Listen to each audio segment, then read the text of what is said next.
Muito boa tarde, pessoal. Vamos dando início à nossa live desse dia 2 de abril, nesta quinta-feira, atualizando as informações em relação ao coronavírus no estado do Rio Grande do Sul. Nós temos neste momento confirmadas 334 casos de coronavírus diagnosticados, confirmados no estado do Rio Grande do Sul e 5 mortes. Então, nós estamos observando aí a expansão, o crescimento dos casos de novo coronavírus no nosso estado e ajustando dia a dia a análise sobre estas informações e sobre outros dados relativos à saúde no estado do Rio Grande do Sul, é que nós ajustamos o nosso decreto que estabelece as restrições no estado do Rio Grande do Sul, colocando novas restrições até o dia 15 de abril, prorrogando a suspensão das aulas até o dia 30 de abril, tudo isso em função do que nós estamos observando, da evolução do quadro no número de casos, no número de internações e no número de cidades que têm registrados o novo coronavírus aqui no estado do Rio Grande do Sul. Entre essas novas restrições, aquela que diz respeito ao fechamento do comércio no estado do Rio Grande do Sul.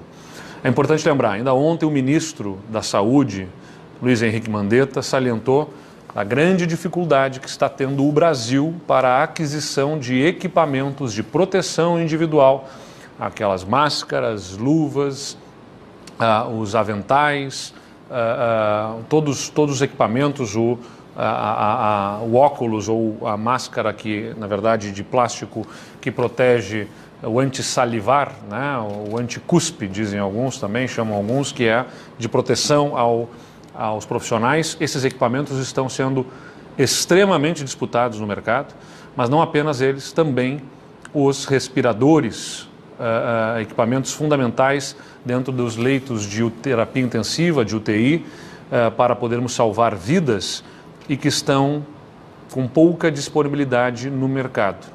O ministro Luiz Henrique Mandetta ontem ressaltou os Estados Unidos enviando dezenas de aviões cargueiros para a China e dificultando muito a aquisição destes equipamentos que são fundamentais neste momento de crise aqui no Brasil também e que estão sendo demandados mundialmente. Então, juntando todos esses fatores, observando que alguns municípios começam ou começariam a relaxar restrições. Talvez tenham eles começado essas restrições cedo demais, mas agora, quando nós vemos 334 casos, sabendo que há subnotificação por menos testes que são aplicados na população, aliás, dificuldade inclusive de adquirir testes, dificuldade de termos os acessos aos equipamentos, é agora que nós vamos precisar sim ter mais restrição de contatos para garantirmos que não haja um crescimento exponencial para além da nossa capacidade de atendimento na nossa rede hospitalar. Infelizmente nós vamos perder vidas, já perdemos 5 vidas para o coronavírus e certamente, infelizmente, ainda vamos perder mais pela frente. Mas não podemos admitir que venhamos a perder vidas por falta de atendimento, por falta de equipamentos. E é para que nós possamos ter fôlego, tempo para estruturar todo esse sistema de atendimento que se impõe até o dia 15 de abril ainda restrições severas aí nos contatos entre as pessoas. Não se trata de lockdown, como é usada a palavra, do isolamento, porque não estamos determinando às pessoas o confinamento. Não estamos determinando as pessoas que sejam multadas se saírem nas ruas, não é isso. Nós estamos apelando, fazendo um apelo às pessoas para que fiquem em casa e restringindo essa saída das pessoas a partir da vedação de determinadas atividades, entre elas a do comércio e também a vedação das aulas que movimentam milhões de alunos no estado do Rio Grande do Sul e que são formas de nós evitarmos contatos desnecessários e assim podermos ter menos disseminação do coronavírus, do novo coronavírus, no estado do Rio Grande do Sul. Quero ressaltar nessa live de hoje o reforço de caixa que temos por uma série de fatores, como eu venho dizendo, é hora da união de todos, nós precisamos de união, de solidariedade, de comunhão de esforços. E nós estamos deixando a política, a disputa à parte, né, neste momento que é fundamental para todos, nós temos o apoio vindo dos poderes e de parlamentares que estão fazendo oferta de valores e de recursos para o enfrentamento ao novo coronavírus.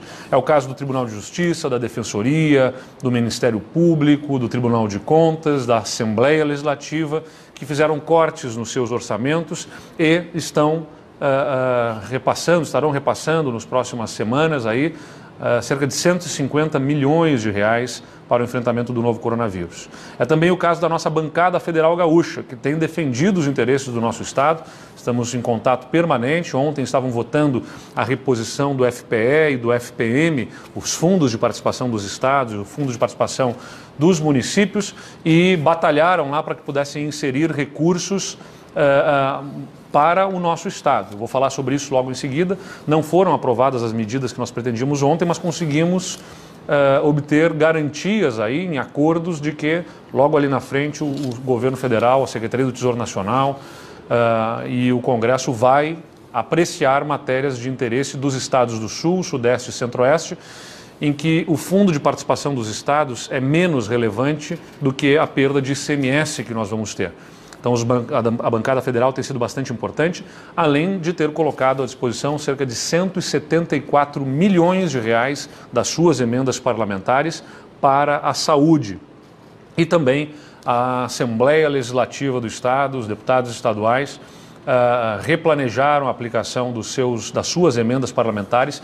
50 milhões de reais serão destinados aí para a saúde nas suas emendas. Então, 50 milhões da bancada estadual, 150 dos outros poderes, da própria Assembleia, que estão redirecionando, restringindo dos seus orçamentos, mais os 174 milhões de reais da bancada federal. Nós estamos falando só aí de 374 milhões de reais que serão reforçados para o enfrentamento do coronavírus na saúde do nosso Estado.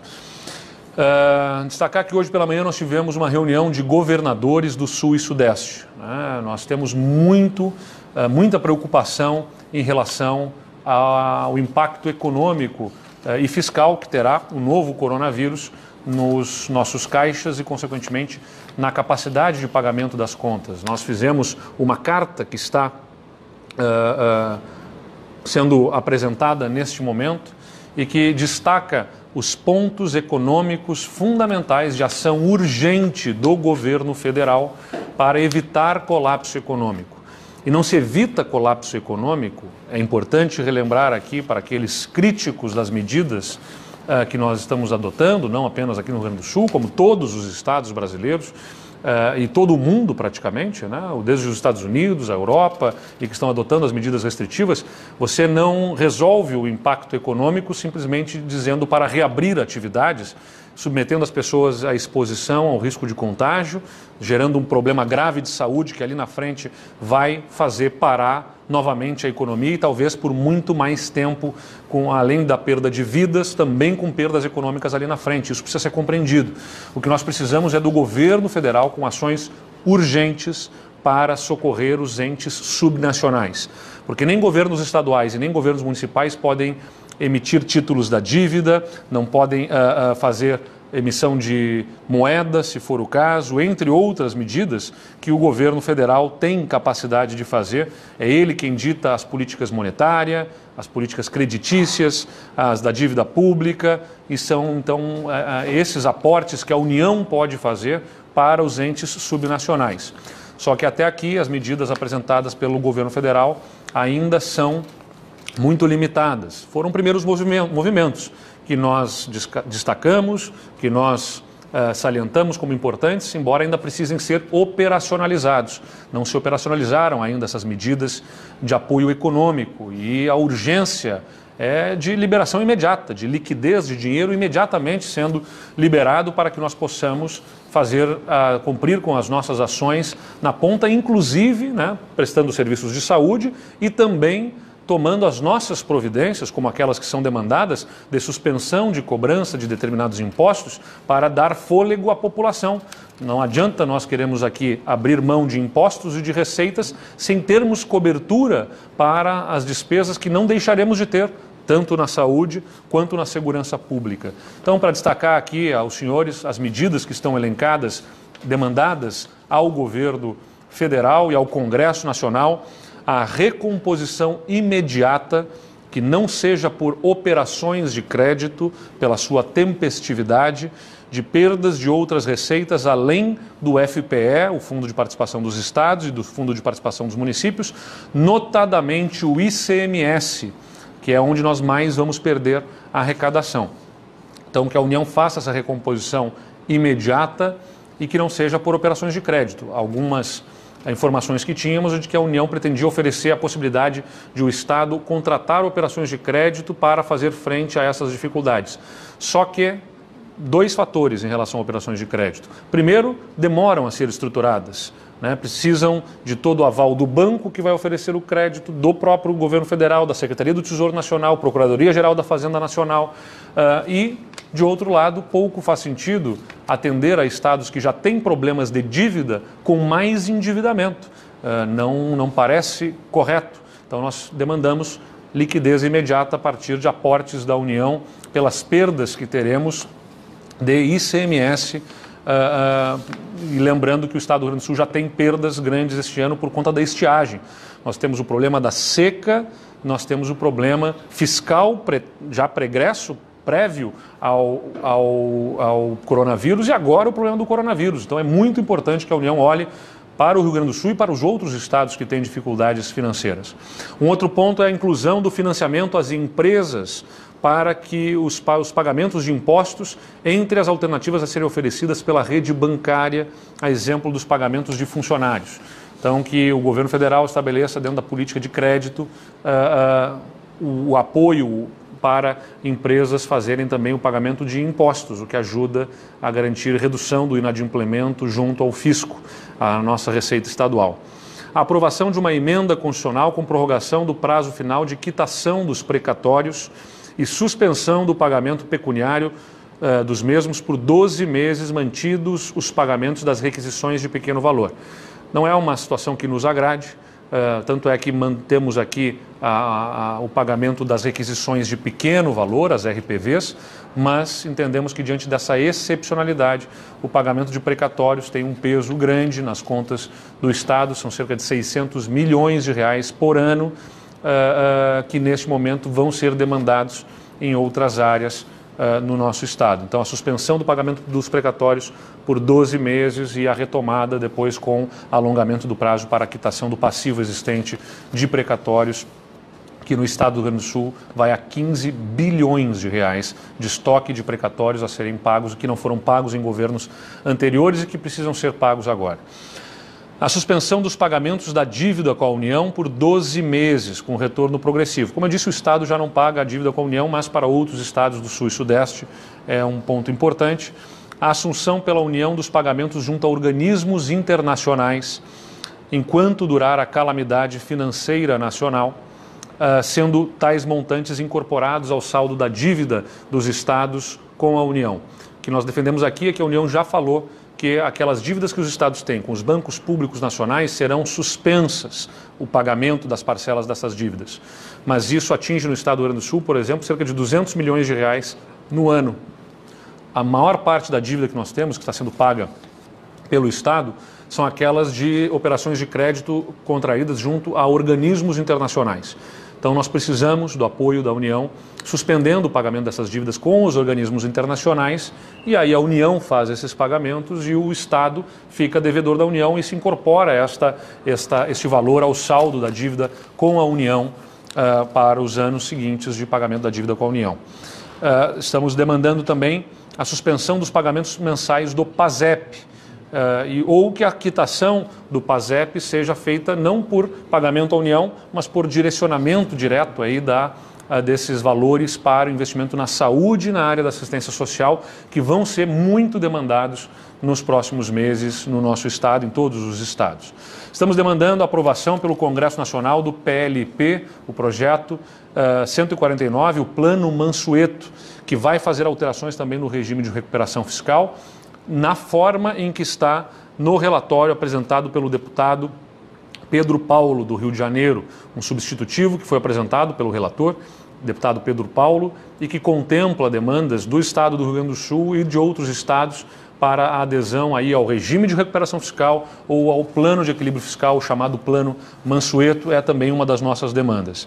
A aprovação de emenda constitucional consagrando o cômputo das despesas de inativos nas aplicações em educação e saúde, medida alinhada com a questão previdenciária nacional, e estamos apresentando uma proposta aí de uma PEC emergencial com alterações legislativas para fazer frente a este momento de dificuldades nos estados e nas prefeituras também, que vão ter as suas contas muito afetadas, e que, para que possamos fazer o atendimento dos serviços públicos essenciais e também as medidas de apoio àqueles setores e aos cidadãos, os indivíduos que vão ser afetados pela crise, nós precisamos de fôlego de caixa, e o Estado não imprime dinheiro, o Estado não emite títulos da dívida. Quem tem esse fôlego, essa capacidade, é o governo federal. Em todos os países no mundo, nós estamos vendo os governos centrais tomando as providências para dar liquidez, ou seja, injetar dinheiro, seja na economia, nos setores que são atingidos, seja nos governos que vão ser demandados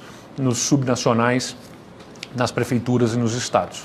Então é muito importante contarmos com o apoio do governo federal. Temos tido boa interlocução, mas ainda não tem até aqui medida econômica relevante de impacto para o estado do Rio Grande do Sul, que acompanha e interage com o governo federal, mas que não está atendido até aqui nas suas demandas, e que nos deixa muito preocupados em relação à possibilidade de colapso de serviços públicos e, ainda mais grave, da economia, porque nós precisamos fazer movimentos também, como, por exemplo, que já citamos, aquele que nós demandamos ao Conselho Gestor do Simples Nacional, onde demandamos que possamos dar um prazo de carência no pagamento do ICMS do Simples Nacional, medida essa que vai atender a cerca de 200 mil micro e pequenas empresas e empreendedores individuais no estado do Rio Grande do Sul.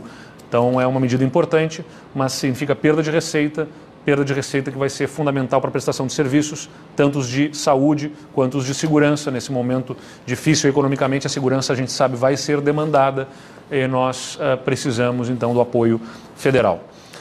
Outro assunto, nós encaminhamos hoje uma carta, eu já tinha conversado na semana passada com o embaixador da China, Yang Wanming, e mandamos hoje uma correspondência a ele e ao governador da província de Hubei, província essa que tem um protocolo de geminação, uma irmandade com o estado do Rio Grande do Sul, e que foi muito afetada pelo coronavírus na China, foi o epicentro do coronavírus na China, e enviamos uma correspondência na data de hoje para demandar a cooperação científica e também o auxílio material para o enfrentamento do coronavírus aqui no estado do Rio Grande do Sul, invocando justamente esse laço de fraternidade que nós temos com a província de Hubei. Nós demandamos apoio em material de luvas, máscaras, aventais, kits de testagem, equipamentos hospitalares, né, especialmente os respiradores. Como eu disse, está muito difícil de conseguir viabilizar no mercado esses materiais, e, portanto, estamos fazendo todo o esforço, procurando todos os caminhos possíveis, inclusive este laço de fraternidade, para que nós possamos buscar apoio material e também a cooperação científica para os protocolos de testagem e de tratamento, assim analisando o que foi estabelecido em Hubei e trazendo essa expertise para cá. Quero destacar também o apoio de conselhos estaduais. Se viabilizou através da nossa Secretaria de Justiça, Cidadania e Direitos Humanos, os conselhos estaduais de Defesa do Consumidor e o Conselho Estadual da Pessoa Idosa, a destinação de recursos para ação de proteção e auxílio à pessoa idosa, à população idosa, os fundos destinando 4,6 milhões de reais ao total. O Conselho Estadual de Defesa do Consumidor aprovou 3 milhões e 100 mil reais, o Conselho Estadual da Pessoa Idosa 1,5 milhão de reais. Uma outra boa notícia é que, com a prorrogação do prazo para a declaração do imposto de renda para até 30 de junho, aumenta também o prazo para que as pessoas possam fazer destinação do seu imposto de renda para estes fundos. Então, os fundos em que as pessoas podem abater do seu imposto de renda, as doações, podem receber até 30 de junho. Quem não fez doações ainda, fica aqui o nosso apelo, é uma forma de ajudar. Às vezes as pessoas estão em casa, não sabem como dar ajuda, auxílio, querem ajudar, e destinando recursos aos fundos estabelecidos de amparo aí, a criança do fundo da criança, o fundo do idoso, esses fundos podem receber recursos com abatimento do imposto de renda. E com o aumento do prazo para a declaração do imposto de renda, aumenta o prazo para a doação. A nossa Secretaria de Justiça, Cidadania e Direitos Humanos vai fazer uma campanha de sensibilização aí para essas doações, focando também muito na população idosa que é afetada pelo novo coronavírus.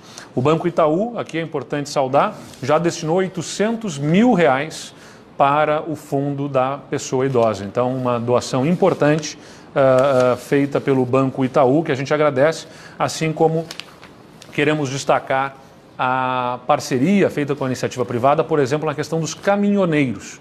A empresa gaúcha Randon, uma empresa aí da qual temos muito orgulho no estado do Rio Grande do Sul, fez uma parceria com a nossa EGR, a empresa que opera os pedágios que são da empresa estatal de concessão de rodovias, para a distribuição de álcool gel para os caminhoneiros nas rodovias gaúchas, um lote de 6 mil frascos de 100 ml nos 8 postos da EGR e também em postos de triagem da EGR, os motoristas com sintomas serão identificados. Os caminhoneiros vão poder verificar a temperatura corporal, o índice de oxigenação no sangue e medir a pressão arterial. O atendimento vai ser realizado por uma equipe formada por enfermeiros e por auxiliares, sob orientação à distância de um médico. E se o diagnóstico for compatível com a infecção do coronavírus, o usuário vai ser orientado a procurar o serviço de saúde mais próximo. É uma forma aí de nós estarmos atentos aos nossos caminhoneiros que fazem transportes tão importantes para todos os gaúchos, para garantir alimentação, abastecimento, um público que não pode parar e que nós saudamos e aplaudimos e agradecemos pelo trabalho. Os casos mais graves poderão vir a ser transportados aí pelas ambulâncias que atendem as rodovias da EGR e temos unidades de triagem funcionando junto aos postos do Comando Rodoviário da Brigada Militar, em Encantado, em Coxilha, em Gramado, em Sapiranga, em Portão, Santa Cruz do Sul, Cruzeiro do Sul e Teotônia. E, por fim, aqui, antes de passarmos às nossas perguntas, vou pedir à nossa equipe que nos acompanhe para nós apresentarmos um novo serviço que nós estamos disponibilizando na nossa página do Estado do Rio Grande do Sul, o César, que está aqui. César, por favor, nos acompanha. O Cláudio Gastal, nosso secretário de Governança, vai manusear ali. Este é o site do Governo do Estado do Rio Grande do Sul. O site ele é focado, desde o nosso governo aqui, para serviços ao cidadão. E agora a novidade é que nós temos um chatbot, um robô de chat, que logo aqui no canto da página pode esclarecer dúvidas. O chatbot ele é exatamente um dispositivo robotizado de perguntas e de respostas, que vai estar especialmente dedicado ao tema do novo coronavírus. Então, na plataforma do rs.gov.br, também no site da Secretaria de Saúde, esse dispositivo ele tem a habilidade de aprender e de qualificar de forma permanente as suas respostas na medida em que ele vai sendo utilizado pelas pessoas. Ele usa conceitos gerais chamado machine learning e de inteligência artificial na sua estrutura, ou seja, quanto mais as pessoas usarem, mais ele vai adaptar e ajustar as suas respostas para dar as respostas certas para as pessoas. O sistema parte das bases dos dados médicos e das informações científicas sobre o tema do Covid-19, divulgados pela Organização Mundial da Saúde e pelas principais autoridades na área da saúde. Todas as informações foram e vão continuar sendo permanentemente validadas pela nossa Secretaria da Saúde do Estado.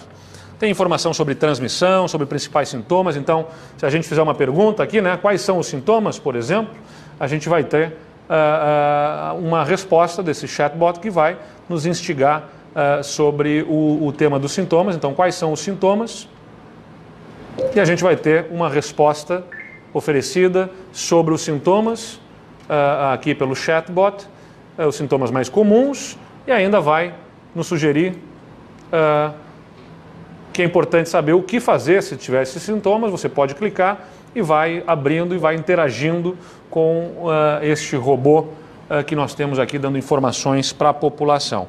O sistema robotizado é o resultado de uma parceria entre a Secretaria da Saúde, que é a nossa principal idealizadora e que coordena todo o nosso programa, né, e valida as informações técnicas e científicas, e temos a nossa Secretaria de Governança e Gestão Estratégica, que é responsável pela governança de tecnologia da informação do Estado do Rio Grande do Sul e gestora da plataforma de serviços do rs.gov.br, a nossa Procergs, a Companhia de Processamento de Dados, que integrou a solução com os portais do Estado, e também uma parceria com a empresa gaúcha, a For All Tecnologia, que ofereceu a ferramenta de chatbot gratuitamente. A gente agradece a parceria com o setor privado, a For All, muito obrigado. Estamos dando grande suporte aí também em TI para a gente melhorar toda a plataforma e os sistemas oferecidos à população. Vamos ser objetivos aqui e responder as perguntas que a imprensa nos enviou. A primeira pergunta: a presidência da Assembleia Legislativa divulgou nota para manifestar que não participou da construção do decreto de fechamento do comércio, lançando sugestões de medidas urgentes para a proteção dos gaúchos. Como que o senhor recebeu esse documento e se eu pretendo analisar as sugestões encaminhadas? Eu pretendo analisar todas as sugestões, todos os conselhos, todas as informações. É um momento de aprendizado para todos, no mundo inteiro. Nós não temos todas as respostas e estamos abertos a receber todas as sugestões. De fato, eu nunca falei que a decisão de o decreto ser para todo o Estado sobre fechamento de comércio tenha sido feito a partir de um pedido da Assembleia Legislativa, né? Nós tínhamos feito uma reunião com os deputados imediatamente antes desse encaminhamento dessa decisão, mas essa reunião discutiu vários assuntos. Deputados, como é a característica da nossa Assembleia, plural que é, muitos se manifestaram por mais restrições, outros por menos restrições, mas em nenhum momento nós encaminhamos uma deliberação conjunta com a Assembleia. Nós ouvimos os dados, as informações, formamos a opinião, a nossa convicção e encaminhamos as nossas decisões. Mas não há nenhuma enfrentamento, nenhuma instabilidade nessa relação. Pelo contrário, a Assembleia Legislativa tem sido parceira de todas as medidas, especialmente no debate, no diálogo para construir soluções. O decreto libera a atividade industrial. Existem restrições no decreto ao atendimento público que importe aglomerações. Afora isso, cidades que são polos industriais podem retomar a produção, o que acarretará a ampla movimentação e circulação de trabalhadores. Olha, não dá para comparar o movimento que tem a indústria ao movimento que o comércio acaba fazendo. O comércio, pela sua própria característica, é de atração de pessoas, de movimentação de pessoas, de diferentes pessoas. Então, como eu expliquei em outros momentos, a gente tem no comércio a manipulação, desde os cabides numa loja de roupa, né, nas próprias peças de roupa, nas superfícies, onde muitas pessoas circulam e ali estão transmitindo possivelmente o coronavírus, além de termos mais de 60% dos empregos no estado do Rio Grande do Sul no comércio, e essas pessoas se movimentando, circulam pelo transporte coletivo, onde também temos superfícies que são manuseadas, manipuladas por diversas pessoas de diferentes regiões, então acaba se transformando em várias formas de transmissão.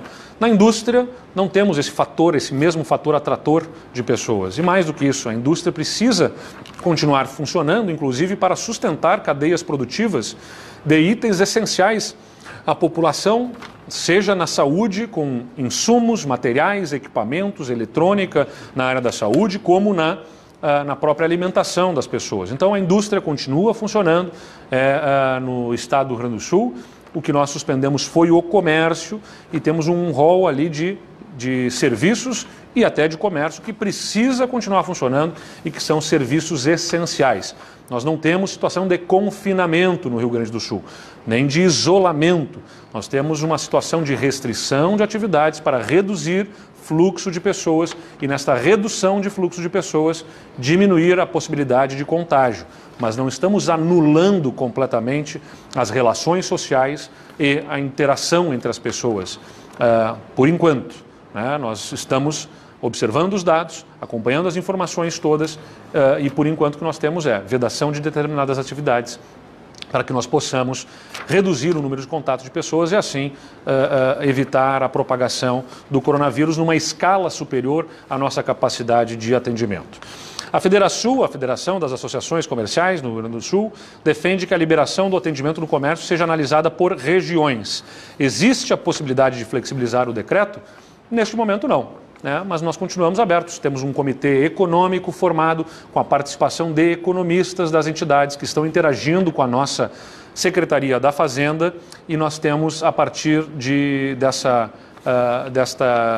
deste comitê, a interação permanente com essas entidades e podemos considerar argumentos, mas sempre com base em dados, em evidências, é que nós vamos tomar a nossa decisão. Por enquanto, permanecem a suspensão de comércio no estado do Rio Grande do Sul até o dia 15 de abril, desde que sejamos convencidos por dados, evidências científicas, e as recomendações que são seguidas no mundo, nós podemos eventualmente dar outras orientações. Mas por enquanto, nesse momento, como observamos subnotificação por conta da limitação de testes, como observamos dificuldade em acesso aos equipamentos e aos recursos técnicos e tecnológicos necessários, por conta da demanda mundial, a melhor recomendação, a prudência, impõe que se tenha restrição para podermos estruturar todos esses serviços e aí, ali na frente, projetar algum nível de reabertura de serviços de comércio no estado. Como ficam as outras ações do governo, como, por exemplo, privatizações, plano de concessões de estradas gaúchas, serão impactadas pelas consequências da pandemia do coronavírus?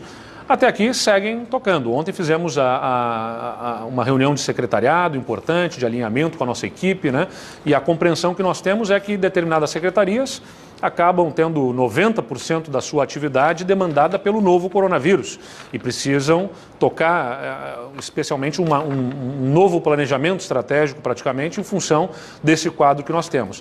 Ainda assim, terão que tocar, talvez com 10% do seu tempo, as pautas que já vinham acontecendo.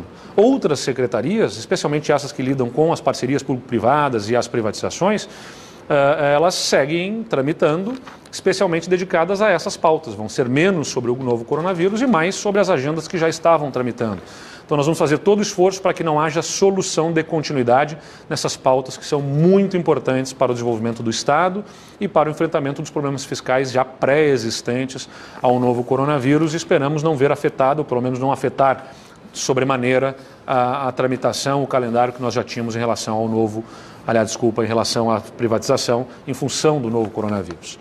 E a última pergunta: por ser epicentro do coronavírus no estado, muitas observações e demandas são direcionadas para os hospitais da capital. Como está sendo feita a prevenção ao novo coronavírus em municípios de 3, 4 mil habitantes, que por vezes nem têm médicos moradores no local? Bom, nós recebemos 32 milhões de reais do Ministério da Saúde, definimos a distribuição aos municípios por alguns indicadores, entre eles o número per capita, um valor per capita, ou seja, pelo número de habitantes, mas também um valor em função do número da população idosa, um per capita em função dos pronto-atendimentos que se tornam referências para a população nas regiões. Então tem toda uma estratégia articulada com esses municípios que têm responsabilidade sobre a prevenção, embora não tenham médicos em alguns casos, que são menores esses casos, que não tenham médicos, eles precisam fazer toda a política de atenção primária nas suas unidades de saúde na prevenção. Nesse caso se usa muito também da telemedicina, do apoio remoto para as orientações às suas equipes técnicas para que se faça esse trabalho de prevenção. E temos distribuídos nos estados os hospitais que são referência e que estão lá apresentados no nosso plano de contingência, previstos o incremento de leitos de UTI, de leitos clínicos, para que possam ser as referências regionais para o atendimento de casos de coronavírus que se agravem e que precisem de internação. Então não é apenas a capital, nós temos a distribuição regionalizada desta referência nesses hospitais regionais. Essas são as informações por hoje. Eu agradeço mais uma vez a atenção de todos e nós voltamos com mais informações aí amanhã no mesmo horário ou a qualquer momento de alguma decisão extraordinária que venha a se tomar no Estado. Muito obrigado, uma boa tarde.